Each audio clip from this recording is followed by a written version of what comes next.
Hi friends, ಎಲ್ಲರೂ ಹೇಗಿದ್ದೀರಾ? ಇವತ್ತು ಬಂದು ಸೋಮವಾರ, ಟೈಮ್ ಬಂದು 10:45 ಆಗ್ತಾ ಇದೆ. ತಿಂಡಿ ಆಯಿತು ಮತ್ತು ಸಾಂಬಾರು ಕೂಡ ಆಯಿತು. ತಿಂಡಿ ಬಂದು ಚಪಾತಿ ಮತ್ತು ಹೀರೆಕಾಯಿ ಪಲ್ಯ ಮಾಡಿದ್ದೆ. ನೆನೆ ಬರಬೇಕಾದ್ರೆ ಹೀರೆಕಾಯಿ ಎಲ್ಲ ತೊಗೊಬಂದಿದ್ವಿ. ಅಲ್ಲಿ ಒಬ್ಬ ತಾತ ಇಟ್ಕೊಂಡಿದ್ರು, ಚೆನ್ನಾಗಿತ್ತು. ಒಂಥರ ಏನಂದರೆ ಚಿಕ್ಕ ಚಿಕ್ಕದು ಹೀರೆಕಾಯಿ, ನೋಡೋಕ್ಕೆ ಒಂಥರ ಎಳೆ ಥರ ಇತ್ತು. ಅದಕ್ಕೆ ಅದನ್ನು ತೊಗೊಂಡು ಬಂದಿದ್ದೆ. ಅದಕ್ಕೆ ಅದೇ ಬೆಸ್ಟ್ ಅಂತೇಳಿ ಹೀರೆಕಾಯಿ ಮತ್ತು ಹೀರೆಕಾಯಿ ಪಲ್ಯ ಮತ್ತು ಚಪಾತಿ ಮಾಡಿದ್ದೆ. ಹಾಗೆ ಸಾಂಬಾರು ಬಂದು ಇವಾಗ ಏನದು ಉಪ್ಪು ಸಾಂಬಾರು ಮಾಡಿ ಇಟ್ಬಿಟ್ಟು, ಹಾಗೆ ಖಾರ ಖಾಲಿ ಆಗಿಬಿಟ್ಟಿತ್ತು, ಅಂದರೆ ಉಪ್ಪು ಸಾಂಬಾರು ಖಾರ, ಅದನ್ನು ಕೂಡ ರುಬ್ಬಿಟ್ಬಿಟ್ಟು ಬಂದಿದ್ದೀನಿ. ಈಗ ಸಾಂಬಾರು ಕೆಲಸ ಮುಗೀತು. ಹಾಗೆ ನಿನ್ನೆ ಏನಂದರೆ ಟ್ರೆಂಡ್ಸ್ಗೆ ಹೋಗಿದ್ನಲ್ಲ, ಅಲ್ಲಿ ಒಂದು ಟಾಪ್ನ ತೊಗೊಂಡೆ. ಇದು ಬಂದು ನನಗೆ ಫಸ್ಟು ಟ್ರೆಂಡ್ಸ್ಗೆ ಹೋಗಿದ್ದೆ. ಏನಕ್ಕೆ ಅಂದರೆ ನನಗೆ ಒಂದು ಆ್ಯಂಕಲ್ ಪ್ಯಾಂಟ್ ಬೇಕಿತ್ತು, ಆ್ಯಂಕಲ್ ಲೆಂತದು. ಆ ಪ್ಯಾಂಟ್ ತೊಗೋಬೇಕಿತ್ತು ಅಂತೇಳಿ ಹೋಗಿದ್ದೆ.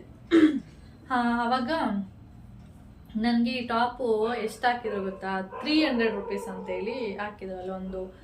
ಒಂದಷ್ಟು ಬಟ್ಟೆಗಳಿಗೆ ಒಂದೊಂದು ರೇಟ್ ಇಟ್ಟಿರ್ತಾರೆ. 300, 400, 300 ಇಲ್ಲಿರೋದೆಲ್ಲ 300 ನೋಡೋಣ ಅಂತೇಳಿ ನೋಡಿದೆ. ಒಂದಷ್ಟು 300 ಇತ್ತು, ಒಂದಷ್ಟು 400 ಈ ಥರ ಇತ್ತು.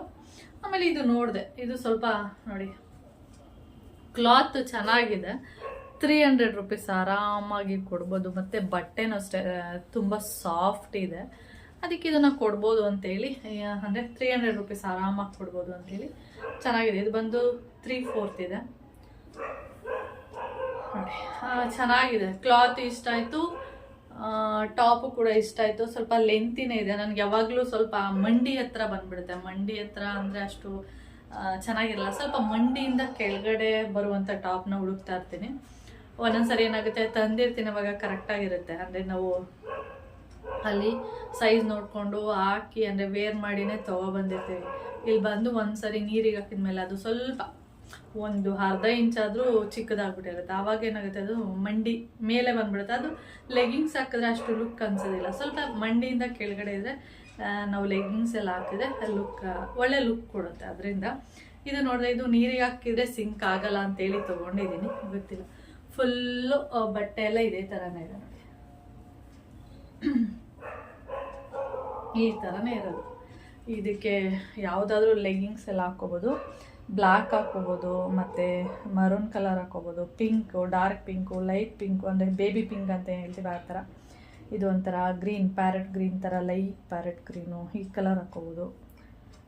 ಬ್ಲ್ಯಾಕೇ ಹಾಕ್ಕೊಂಡ್ರೆ ಚೆನ್ನಾಗಿ ಕಾಣಿಸುತ್ತೆ ಅಂದ್ಕೊಂಡಿದ್ದೀನಿ. ನಂತರ ಮರೂನ್ ಕಲರ್ ಒಂದಿದೆ ಲೆಗಿಂಗ್ಸು, ಮತ್ತು ಬ್ಲ್ಯಾಕ್ ಇದೆ. ನೋಡೋಣ ಯಾವ್ದು ಮ್ಯಾಚ್ ಆಗುತ್ತೆ ಅದನ್ನು ಹಾಕ್ಕೊಳ್ತೀನಿ. ಇದು ಒಂದು ತೊಗೊಂಡೆ. ಹಾಗೆ ಕೌಶಿಗೆ 2 ಟೀ ಶರ್ಟ್ ತೊಗೊಂಡೆ ನೋಡಿ. ಅವನದೇ ಸ್ವಲ್ಪ ಕಾಸ್ಟ್ಲಿ ಇದೆ, 499 ಇದು.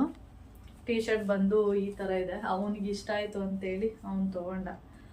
ಓಕೆ ಅಂದ್ಬಿಟ್ಟು ಇದು ಒಂದು ತೊಗೊಟ್ಟೆ. ಗಂಡು ಮಕ್ಳದೆಲ್ಲ ಅಷ್ಟೊಂದೇನು ನೋಡುವಂಥದ್ದೇನು ಇರೋದಿಲ್ಲ. ಹೆಣ್ಮಕ್ಳದ್ದಾದರೆ ಅವ್ನು ಹೇಳ್ತಾ ಇದ್ದ ನೀನೆ, ಅಮ್ಮ ಹೆಣ್ಮಕ್ಳದ್ದಾದರೆ ಎಷ್ಟೊಂದು ವೆರೈಟಿ ಇರುತ್ತೆ, ಗಂಡು ಮಕ್ಳಿಗೆ ಏನೂ ಇರಲ್ಲ, ಪ್ಯಾಂಟು ಟೀ ಶರ್ಟು ಇಲ್ಲಾಂದರೆ 3/4 ಈ ಥರದ್ದೇ ಅಂತೇಳಿ. ಹಾಗೆ ಗ್ರೇ ಕಲರಲ್ಲಿ ಒಂದು ತೊಗೊಂಡ. ಒಂದು ರೆಡ್ ಕಲರಲ್ಲಿ ನೋಡಿದ್ದ. ಇದು ಫ್ರಂಟ್ ಈಗ ಬರುತ್ತೆ, ಬ್ಯಾಕ್ ಸೈಡ್ ನೋಡಿ ಯಾವ ಥರ ಇದೆ.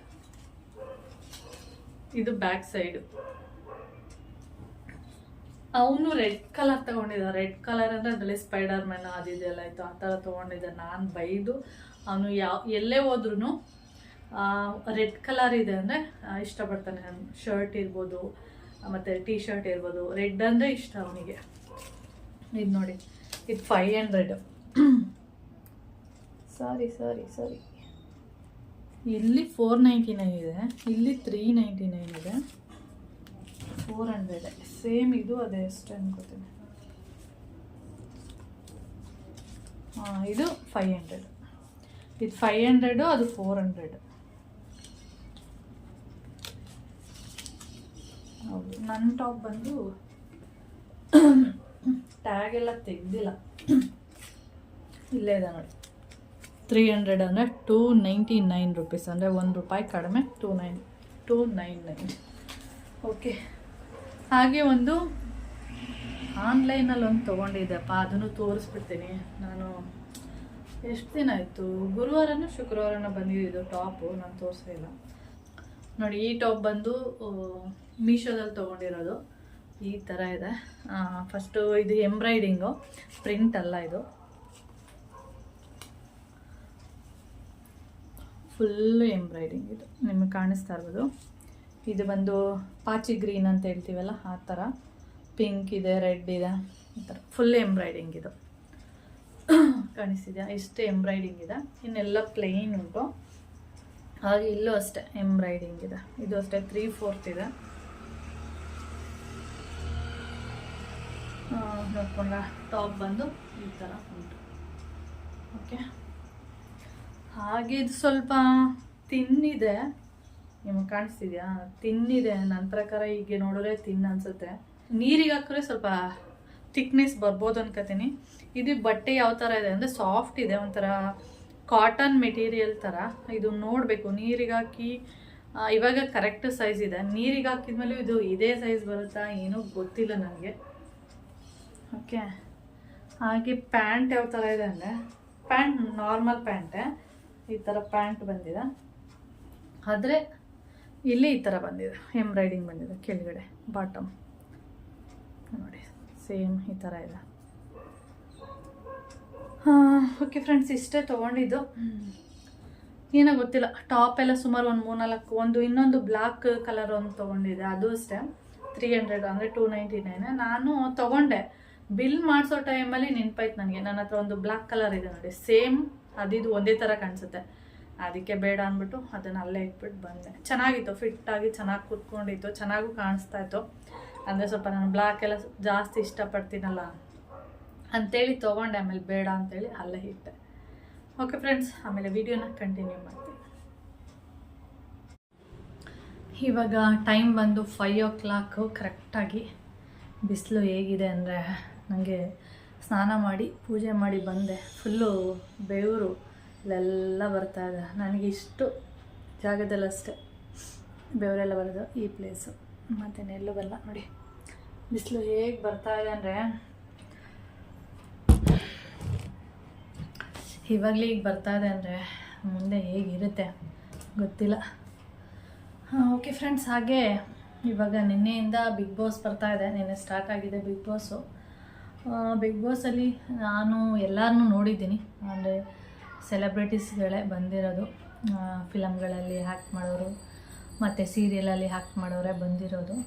ಒಬ್ಬರು ಮಾತ್ರ ಗೊತ್ತಿರಲಿಲ್ಲ, ಆಮೇಲೆ ಗೊತ್ತಾಯಿತು ಅವ್ರು ಯಾರು ಅಂತೇಳಿ. ಅದಾದಮೇಲೆ ನನ್ನ ಪ್ರಕಾರ ಬಿಗ್ ಬಾಸ್ ಮನೆಗೆ ಗೊತ್ತಿರೋರನ್ನ ಕರ್ಕೊಂಡು ಬರೋದಕ್ಕಿಂತ, ಅಂದರೆ ನನ್ನ ಅಭಿಪ್ರಾಯ ಅದು ಅಷ್ಟೇ.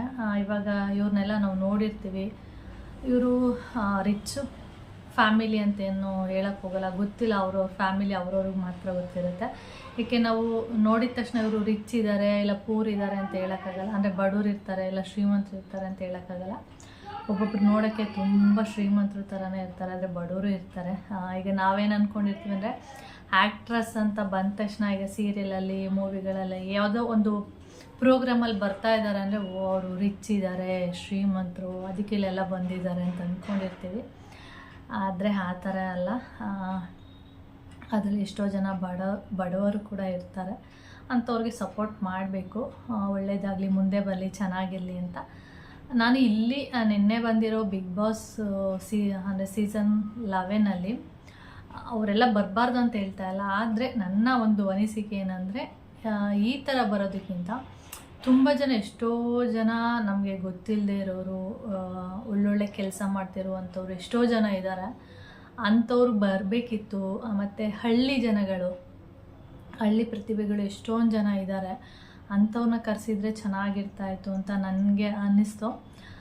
ಅವ್ರನ್ನ ಕರೆದು ಇಂಥ ವೇದಿಕೆ ಕೊಟ್ಟಾಗ ನಮಗೂ ಕೂಡ ಖುಷಿಯಾಗುತ್ತೆ. ಇವ್ರ ಬಗ್ಗೆ ನಮಗೆ ಗೊತ್ತೇ ಇರಲಿಲ್ಲ, ಆಮೇಲೆ ಅವ್ರನ್ನ ನೋಡಿ ನಾವು ತಿಳ್ಕೊಳ್ತೀವಿ, ಹೌದು ಇವ್ರು ಈ ಥರ ಅಂತೇಳಿ ಅವ್ರ ಬಗ್ಗೆ ಒಂದು ಸ್ವಲ್ಪ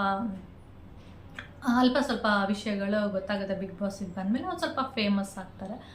ಆದರೆ ಇವರೆಲ್ಲ ಹೇಗೆ ಅಂದರೆ, ನಾವು ಸೀರಿಯಲಲ್ಲೆಲ್ಲ ನೋಡಿಬಿಟ್ಟಿರ್ತೀವಲ್ಲ, ಇವ್ರನ್ನ ನೋಡಿದ್ದೀವಿ ಅನ್ನೋ ಒಂದು ಇದು ಬಂದ್ಬಿಟ್ಟಿರುತ್ತೆ. ಅವ್ರನ್ನಾದ್ರೆ ನಾವು ನೋಡೇ ಇರಲ್ಲ, ಅಂದರೆ ನಾವು ಅಂದರೆ ಏನೇನು ಸೋಷಿಯಲ್ ಮೀಡಿಯಾದಲ್ಲಿ ಅವರು ಇರಲೇಬಾರ್ದು ಅಂಥವ್ರನ್ನ ಕರೆಸಿದ್ರೆ ಈ ಥರದವರು ಇವರು ಒಂಥರ ಗುರ್ತಿಸ್ಬೋದಿತ್ತು ನಾವು. ಇವರೆಲ್ಲ ಹೇಗೆ ಅಂದರೆ ಎಲ್ಲರೂ ಗೊತ್ತಿರೋರೇ ಬಂದಿರೋದ್ರಿಂದ ಯಾವಾಗಲೂ ಅಷ್ಟೇ ಸೆಲೆಬ್ರಿಟೀಸ್ನೇ ಕರೆಸ್ತಾ ಇದ್ದಾರೆ. ಬೇರೆಯವರೆಲ್ಲ ಎಷ್ಟೊಂದು ಜನ ಇದ್ದಾರೆ ಗುರ್ತಿಸುವಂಥ ವ್ಯಕ್ತಿಗಳು.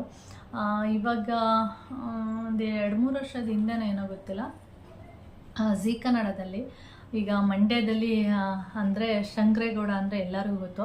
5 ರೂಪಾಯಿ ಶಂಕರೇಗೌಡ ಅಂದರೆ ತುಂಬ ಜನ ಗೊತ್ತು. ನಮ್ಮ ಮಂಡ್ಯ ಸೈಡ್ನಲ್ಲಿ ಅಕ್ಕಪಕ್ಕ ಹಳ್ಳಿಗಳಿಗೆಲ್ಲ ಗೊತ್ತಿರುತ್ತೆ. ಆದರೆ ಕರ್ನಾಟಕಕ್ಕೆ ಎಲ್ಲರಿಗೂ ಗೊತ್ತಿದೆ ಅಂತ ಹೇಳೋಕ್ಕಾಗಲ್ಲ. ನಮ್ಮ ಮಂಡ್ಯ ಡಿಸ್ಟಿಕ್ಕಲ್ಲಿರೋ ಅಂಥವ್ರಿಗೆ ಗೊತ್ತಿರುತ್ತೆ ಅಂತ ಅಂದ್ಕೊಂಡಿದ್ದೀನಿ. ಅಂಥ ಪ್ರತಿಭೆಗಳು ಎಷ್ಟೋ ಜನಕ್ಕೆ ಗೊತ್ತೇ ಇರಲ್ಲ. ಅಂದರೆ ಕರ್ನಾಟಕಕ್ಕೆ ಅವರು ಈ ಥರ ಮಾಡ್ತಾ ಇದ್ದಾರೆ ಅಂಥದ್ದೇ ಅನ್ನೋ ವಿಷಯನೇ ಗೊತ್ತಿರಲ್ಲ. ಅಂಥವ್ರನ್ನ ಝೀ ಕನ್ನಡದಲ್ಲಿ ಒಂದು ಹೆಮ್ಮೆಯ ಕನ್ನಡಿಗ ಅಂತೇಳಿ ಒಂದು ಅವಾರ್ಡ್ ಕೊಟ್ಟಾಗ ಎಷ್ಟೋ ಜನಕ್ಕೆ ಅವ್ರ ಬಗ್ಗೆ ಇವ್ರು ಯಾರು ಅಂತಲೇ ಎಷ್ಟೋ ಜನಕ್ಕೆ ಗೊತ್ತೇ ಇರಲಿಲ್ಲ. ಅಂಥವರಿಗೆ ಗೊತ್ತಿಲ್ಲದೆ ಇರುವಂಥವ್ರಿಗೆ ಇವರು ಮಂಡ್ಯದವ್ರಂತೆ ಈ ಥರ 5 ರೂಪಾಯಿಗೂ ಅಂದರೆ 5 ರೂಪಾಯಿ ತೊಗೊಂಡು ಇವರು ಎಲ್ಲರನ್ನೂ ಈ ಥರ ಹುಷಾರಿಲ್ಲದೆ ಇರೋರು ಇರ್ಬೋದು, ಸ್ಕಿನ್ನಿಗೆ ಏನಾದರೂ ಸಂಬಂಧಪಟ್ಟಂಥದ್ದು ಇರ್ಬೋದು, ಏರು ಈ ಥರದ್ದೆಲ್ಲ ಅವರು ಚೆನ್ನಾಗಿ ನೋಡ್ತಾರೆ ಅಂಥದ್ದು. ಅಂದರೆ ಅವರೊಬ್ಬರು ಡಾಕ್ಟರ್ ಅಂತ ಎಲ್ಲರಿಗೂ ಕೂಡ ಗೊತ್ತಾಯಿತು. ಅವ್ರನ್ನ ತೋರಿಸಿಲ್ಲ ಅಂದರೆ ಬರೀ ನಮ್ಮ ಮಂಡ್ಯ ಡಿಸ್ಟಿಕ್ ಅಷ್ಟೇ ಗೊತ್ತಿತ್ತು, ಬೇರೆ ಎಲ್ಲೂ ಅವರು ಗೊತ್ತಾಗ್ತಾ ಇರಲಿಲ್ಲ. ಅದಕ್ಕೆ ನಾನು ಹೇಳೋದು, ಅಂಥ ಪ್ರತಿಭೆಗಳು ತುಂಬ ಜನ ಇರ್ತಾರೆ. ಅಂಥವ್ರನ್ನ ಕರೆಸಿ ತುಂಬ ಜನಕ್ಕೆ ಹೆಲ್ಪ್ ಮಾಡೋರು ಇರ್ತಾರೆ. ಏನೋ ಅವರಲ್ಲಿ ಒಂದು ವಿಶೇಷವಾಗಿ ಏನೋ ಒಂದು ಕಲೆ ಇದೆ ಅನ್ನೋವಂಥವ್ರನ್ನ ತೋರಿಸ್ಬೇಕು ಅನ್ನೋದು ನನ್ನ ಒಂದು ಸಣ್ಣ ಅನಿಸಿಕೆ. ನನಗೆ ಶಂಕರೇಗೌಡವ್ರಿಗೆ ಅವರಿಗೆ ಏನಂದರೆ ಹೆಮ್ಮೆಯ ಕನ್ನಡಿಗ ಅಂತೇಳಿ ಒಂದು ಪ್ರಶಸ್ತಿ ಕೊಟ್ಟಾಗ ನಾವು ಮಂಡ್ಯದವರಾಗಿ ನಮಗೆ ಎಷ್ಟು ಖುಷಿಯಾಗಿರುತ್ತೆ ಗೊತ್ತಾ. ಯಾಕೆ ಅಂದರೆ ಈಗ ಮಂಡ್ಯದವ್ರಿಗೆ ಮಾತ್ರ ಗೊತ್ತಿತ್ತು, ಈಗ ಕರ್ನಾಟಕಕ್ಕೆಲ್ಲ ಗೊತ್ತಾಯಿತು. ಏನೋ ನಾವು ಟಿ ವಿಯಲ್ಲಿ ಈ ಥರ ಕುತ್ಕೊಂಡು ನೋಡುವಾಗ ಇವರಿಗೆ ಪ್ರಶಸ್ತಿ ಕೊಡ್ತಿದ್ದಾರೆ, ಇವ್ರನ್ನೂ ಗುರ್ತಿಸಿದ್ದಾರೆ ಅಂತೇಳಿ ಖುಷಿಯಾಗುತ್ತೆ. ಆ ಥರ ತುಂಬ ಜನ ಇರ್ತಾರೆ. ಹಳ್ಳಿಯಲ್ಲಿ ಎಷ್ಟೋ ಜನ ಒಳ್ಳೊಳ್ಳೆ ಪ್ರತಿಭೆಗಳಿರ್ತಾರೆ. ಅವ್ರನ್ನ ಗುರ್ತಿಸ್ಬೇಕಷ್ಟೆ. ಗುರ್ತಿಸಿ ಕರ್ಕೊಂಡು ಬಂದು ಅವರು ಈ ಥರ ಅಂತ ಹೇಳಿದಾಗ ನಮಗೂ ಒಂಥರ ಕ್ಯೂರಿಯಾಸಿಟಿ ಇರುತ್ತೆ, ನೋಡಬೇಕು ಇವ್ರು ಈ ಥರ ಅಂತ ಹೇಳಿ ಅದೊಂದು ಖುಷಿಯಾಗುತ್ತೆ. ಆ ಥರ ಬೇಕಿತ್ತು ಅಂತ ಅನ್ನಿಸ್ತು ನನಗೆ. ಯಾವಾಗಲೂ ಸೆಲೆಬ್ರಿಟಿಗಳೇ ಬರ್ತಾಯಿದ್ರೆ ಅಷ್ಟೊಂದು ಚೆನ್ನಾಗಿರಲ್ಲ. ಅವ್ರ ಜೊತೆಗೆ ಓಕೆ ಸೆಲೆಬ್ರಿಟಿಗಳು ಬರಲಿ, ಅವ್ರ ಜೊತೆಗೆ ಸ್ವಲ್ಪ ಈ ಥರದವ್ರನ್ನೂ ಕರೆಸಿದ್ರೆ ಇನ್ನೂ ಚೆನ್ನಾಗಿರುತ್ತೆ ಅಂತ ನನ್ನ ಒಂದು ಅಭಿಪ್ರಾಯ ಅಷ್ಟೇ. ನೋಡೋಣ ಈ ಸರಿ ವಿನ್ನರ್ ಯಾರಾಗ್ತಾರೆ ಅಂತೇಳಿ. ಹೋದ ಸರಿ ಸೀಸನ್ 10ನಲ್ಲಿ ಡ್ರಾಟಿಕ್ ವಿನ್ ಆಗಿದ್ದು. ನೋಡೋಣ ಈ ಸರಿ ಸೀಸನಲ್ಲಿ ಯಾರು ವಿನ್ ಆಗ್ತಾರೆ ಅಂತ ಇವಾಗಲೇ ಹೇಳೋಕ್ಕಾಗಲ್ಲ. ಒಂದು 3/4 ಸಂಚಿಕೆಗಳು ಹೋಗಬೇಕು, ಅದಾದಮೇಲೆ ಏನಂದರೆ ಇವರು ಗೆಲ್ತಾರೆ ಅನ್ನೋದು ಗೊತ್ತಾಗುತ್ತೆ. ನನಗೆ ಶೆಕೆ ಆಗ್ತಾ ಉಂಟು ಬಿಸಿಲಿಗೆ ಮತ್ತು ಇದಕ್ಕೆ. ಓಕೆ ಫ್ರೆಂಡ್ಸ್, ಈ ಥರ. ಓಕೆ ಫ್ರೆಂಡ್ಸ್, ಹಾಗೆ ಬಿಗ್ ಬಾಸ್ ಬಗ್ಗೆ ನಿಮಗೇನು ಅನ್ನಿಸ್ತು ಅದನ್ನು ನೀವು ತಿಳಿಸ್ಬೋದು. ನನಗೆ ಅನಿಸಿದ್ದನ್ನು ನಾನು ಹೇಳಿದ್ದೀನಿ ಅಷ್ಟೇ, ಬೇರೆ ಏನೂ ಇಲ್ಲ. ಒಬ್ಬೊಬ್ಬರ ಅಭಿಪ್ರಾಯಗಳು ಒಂದೊಂದು ಥರ ಇರುತ್ತೆ. ಎಲ್ಲರ ಅಭಿಪ್ರಾಯಗಳನ್ನೂ ಒಪ್ಕೋಬೇಕು ಅಂತ ಏನಿಲ್ಲ.